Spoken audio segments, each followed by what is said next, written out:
Bonjour et bienvenue sur ma chaîne, j'espère que vous allez bien. On se retrouve aujourd'hui pour faire un point lecture et je vais vous parler de 4 livres plutôt thriller, roman noir.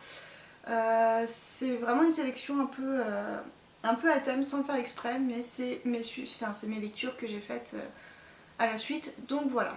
Le premier, il s'agit de Un cri silencieux d'Amélie Lamier aux éditions Fleurs sauvages. C'est un roman qui est très court, il fait à peine 200 pages. Je l'ai lu très vite. J'en attendais un petit peu beaucoup. Malheureusement, pour moi, ça a été une lecture, on va dire, sans plus.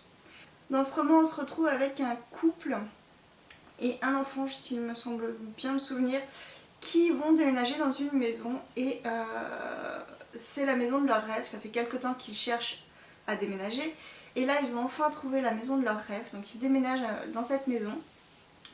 Sauf que voilà, il va se passer des phénomènes un petit peu bizarres dans cette maison. Donc au final, Mathilde va s'interroger puisqu'elle trouve, elle qui a pensé que c'était la maison de ses rêves, que c'était dans celle-ci qu'elle voulait faire sa vie de famille, au final va se sentir mal à l'aise dans cette maison.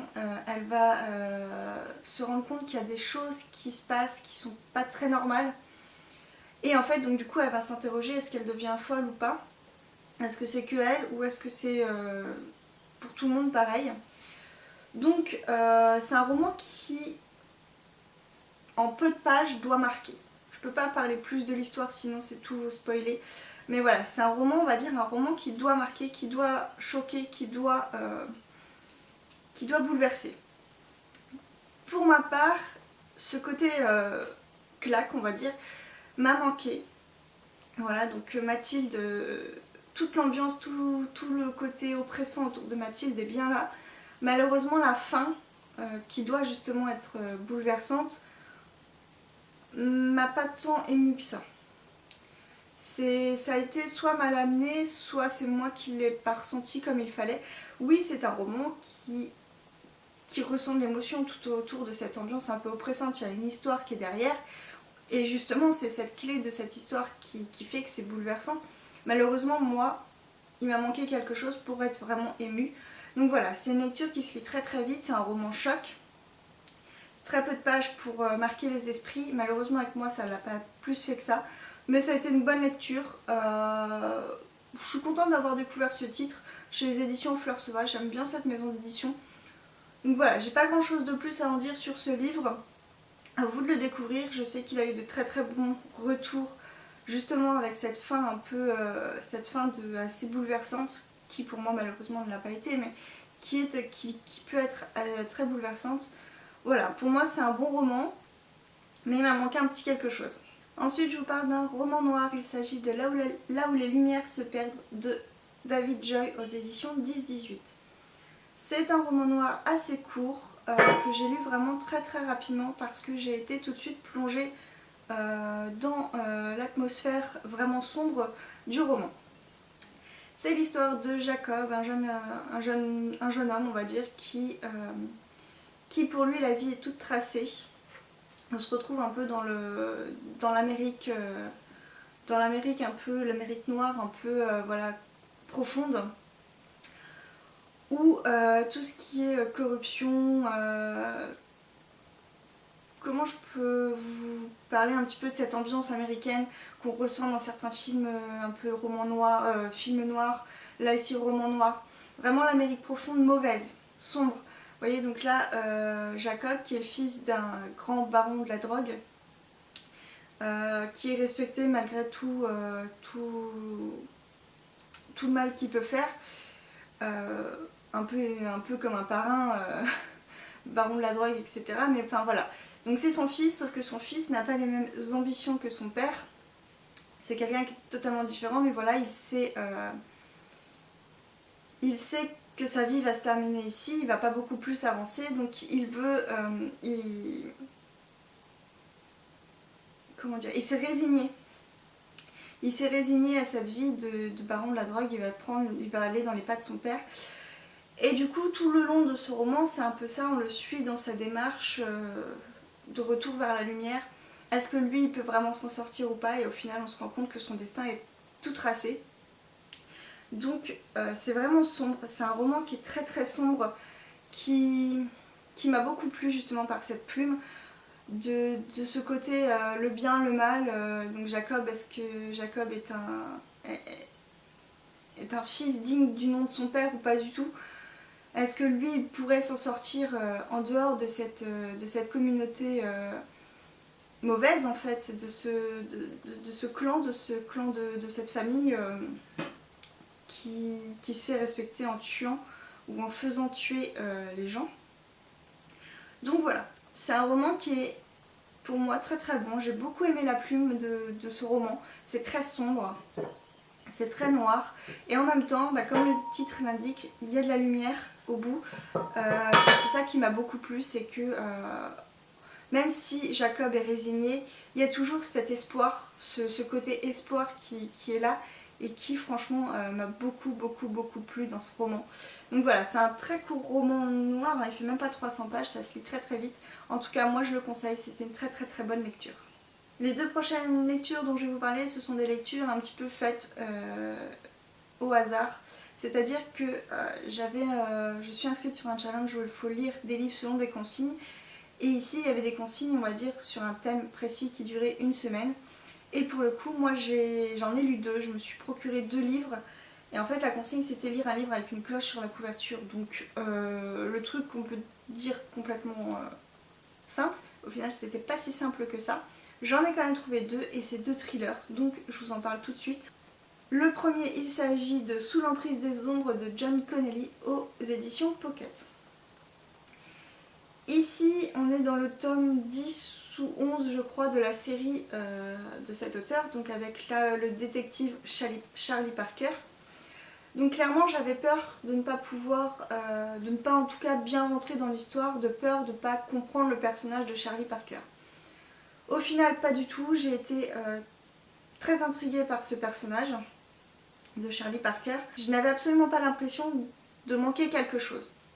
Voilà, il y a des séries comme ça avec des personnages récurrents où quand on lit un livre qui arrive au milieu de la série, le personnage a déjà vécu plein de choses et quand on découvre le personnage à ce moment-là, on sent qu'il nous manque des éléments pour le comprendre. Ici, pas du tout.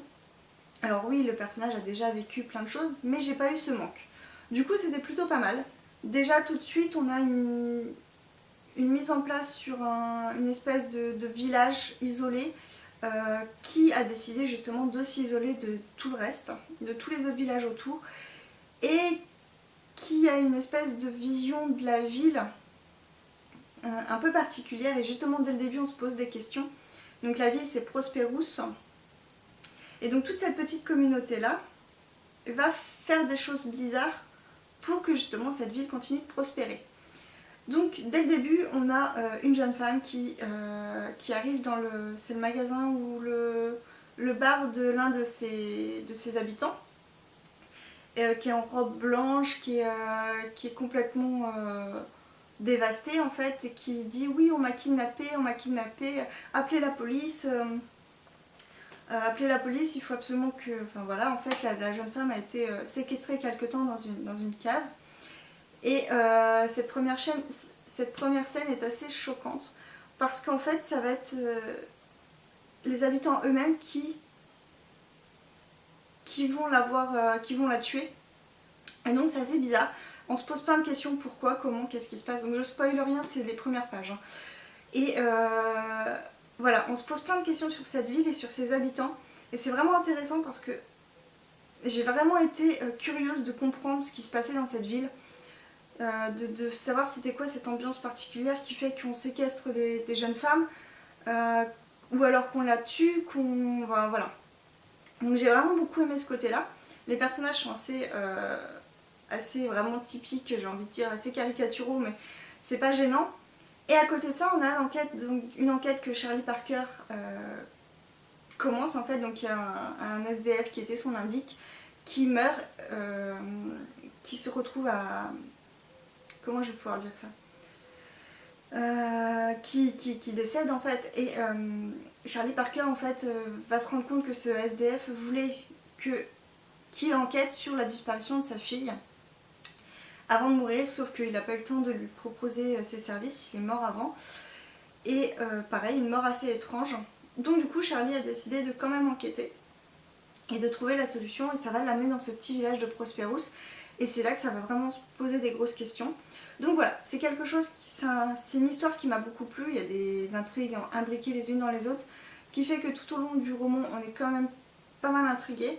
Le seul petit reproche que j'ai à ce livre à faire, c'est que la première moitié va super vite. Il se passe plein de choses, c'est super intéressant. Et la seconde moitié est beaucoup plus longue. Donc moi, c'est ce côté-là qui m'a un peu gênée, parce que oui, je l'ai lu très vite, mais en même temps, j'ai trouvé ça super long la fin. J'ai trouvé que ça devenait brouillon, c'était plus très cohérent. Et c'est dommage parce que au final, c'était une bonne lecture. Mais voilà, tout ce côté longueur de la fin m'a gênée. Ouais, assez brouillon, assez... Comment je pourrais expliquer ça tournait en rond, c'était un peu... Voilà, c'était bizarre. J'avais pas l'impression que l'enquête avançait. Et au final, à la fin, c'est les toutes dernières pages qui se réaccélèrent. Donc voilà, j'ai trouvé ça bizarre. Je pense qu'il aurait fallu soit mettre moins de choses, ou en tout cas enlever une partie qui pour moi était totalement inutile. Mais c'est pas... ça m'a gênée, mais ça m'a pas gênée pour me dire je vais découvrir les autres romans de cet auteur, avec en tout cas ce détective, donc Charlie Parker, qui m'a beaucoup plu. Voilà, je suis curieuse d'en apprendre un peu plus, donc je sais pas si je vais reprendre la série depuis le début parce qu'il y a quand même 10 tomes, ou plutôt à partir de là continuer les prochains, on va dire les prochains tomes avec ce détective. En tout cas, je sais que j'en lirai d'autres de cet auteur. Le dernier roman de ce point lecture, c'est Le Dragon du Mufran de Mark Woltenhauer aux éditions Pocket. J'avais entendu parler de ce roman sur plusieurs chaînes. Je crois que c'est un roman qui a été au départ auto-édité et ensuite donc a été publié et ici chez Pocket maintenant en poche. Donc un roman dont j'avais entendu plutôt du bien. J'ai pas été plus curieuse que ça à l'époque, et donc du coup là le fait d'avoir trouvé ce roman pour mon challenge fait que je l'ai enfin découvert. Et ça a été une belle surprise. Voilà, ça a été une très belle surprise, j'ai beaucoup aimé. C'est un thriller assez... ouais, il fait un peu plus de 600 pages. Il fait 600 pages. Ça a été un thriller qui s'est lu assez rapidement, qui a été très prenant. Donc en fait on va découvrir un policier qui habite dans les Alpes vaudoises. Donc c'est en Suisse il me semble, je ne vais pas raconter de bêtises. Donc bref, qui habite du côté de la Suisse. Et en fait c'est un policier qui est en couple et heureux en ménage avec un homme. Donc ça change. Dès le départ déjà on est dedans, et pour moi c'est quelque chose qui m'a beaucoup plu, c'est que ça change. On n'a pas l'espèce de flic torturé, alcoolique, mauvais, corrompu, etc. Non, on a un flic, il est heureux dans sa vie. Il est en couple, il a une famille, etc. Donc ça c'était quelque chose qui m'a beaucoup plu dès le départ. Et en fait ce flic va être amené à enquêter sur un meurtre qui se déroule dans son village, donc à Grillon. Il va retrouver un corps dans une chapelle. Un corps dans une chapelle, nu, etc. Donc il y a tout un côté, on va dire, religieux dans ce roman. Tout un côté un peu, pas ésotérique, mais un peu religieux dans ce roman. Et ça m'a beaucoup plu. J'aime bien quand ça tourne un petit peu autour comme ça des croyances. Et donc cet enquêteur va être amené à... Enfin, ce policier va être emmené à enquêter sur ce meurtre et à découvrir un petit peu plus du coup les habitants du village dans lequel il vient d'emménager. Malheureusement dans des circonstances un peu tristes, puisque c'est autour d'un meurtre. Et en fait toute cette intrigue va tourner autour d'un groupe, on va se rendre compte autour d'un groupe assez restreint de personnages. Donc ça j'ai vraiment beaucoup aimé. J'ai beaucoup aimé aussi le côté de l'équipe qui est très soudée, qui malgré des petits différends entre eux fait que c'est une équipe qui reste soudée. Ça m'a beaucoup plu. Donc j'ai pas grand chose de plus à en dire, j'ai pas été surprise par quoi que ce soit, j'ai pas eu de grosses émotions sur ce roman, mais ça a été une bonne découverte, ça a été un bon thriller qui tourne autour un petit peu voilà, de ce côté religieux qui m'a beaucoup plu. Donc voilà, une belle découverte, un auteur, en fait c'est très court comme avis mais j'ai pas plus à en dire. Moi ça m'a beaucoup plu, les personnages m'ont beaucoup plu, c'était une très bonne lecture, ça s'est lu très rapidement.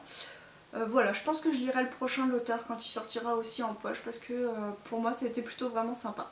Donc voilà, c'est tout pour ce point lecture, ça a été très court. C'est vrai que j'ai pas grand chose à en dire sur ces livres, à part là où les lumières se perdent, qui a été vraiment une très très belle lecture. Les autres, ça a été des bonnes lectures, mais pas des grosses émotions ni quoi que ce soit, donc j'ai pas plus de choses à en dire que ça. Ça a été des belles découvertes, puisque c'était des auteurs que je ne connaissais pas.